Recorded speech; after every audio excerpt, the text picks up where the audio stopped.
Alright, so very quickly I was going to show you how to make this color changer with only 2 blocks. You had said there was about a few videos with 6 blocks. So this is what it would look like. The amount of space you would end up needing is roughly around this much space. I tried to make it as compact as possible just in case I don't know exactly what your world looks like. So the materials are going to be right here. So there also needs to be 2 hoppers right here in the chest. I just forgot them. You'll notice them pop in my inventory later in the video. Feel free to pause. So this is what it'll look like overall. Like the previous comment, it's an Etho Hopper clock with 2 different redstone signals. And when the redstone is moved over the block, it will power the other piston. These 2 are regular pistons. These 2 are sticky pistons.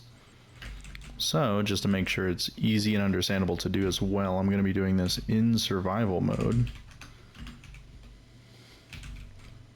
And we're going to go ahead and grab all of our materials. Okay. So we want to start with the mechanism up top, right? So we want to place our glass. You'll shift click to place on the beacon. Place your other side of glass on whichever side you prefer. And then from here, we're going to want to use some building blocks to get our pistons in.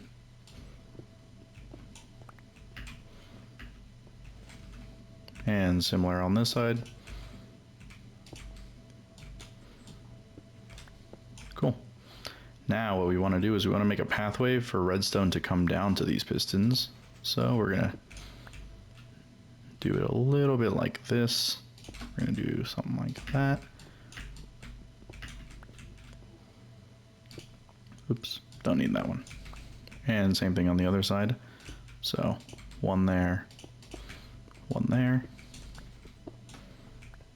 Okay, so far this is exactly what we have. Going from there, we want to place our redstone coming down.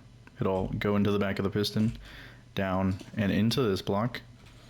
And then similarly here, we're going to need one more block there and redstone across to there. Perfect. Now we want to take our repeaters. Now we place one repeater here. It will point into this block powering this redstone, powering this piston, and one beside it so that the signals don't get mixed up, and this one will power this block into here and go into that piston. Okay, so we have our 2 hoppers. And what we want to do is we want to have them pointing into each other. So you'll place a block, place your hopper, break your block, and shift click or crouch into the other hopper, looking like this. All right, then we want to make sure we have our comparators. They're going to be pointing outward. They're going to read the signal coming from the said hoppers. And then what we want to do is place a block here, and a piece of redstone, and a block here, and a piece of redstone. So when it reads the signal, it'll push it through the block into the redstone. And what you can do is you can crouch and click on the redstone to point the sticky piston, and same on the other side. And finally, redstone block. Now, the redstone block you just noticed powered that back piece just because the block is in front of this repeater. So what we want to do is we want to make sure that we take some blocks.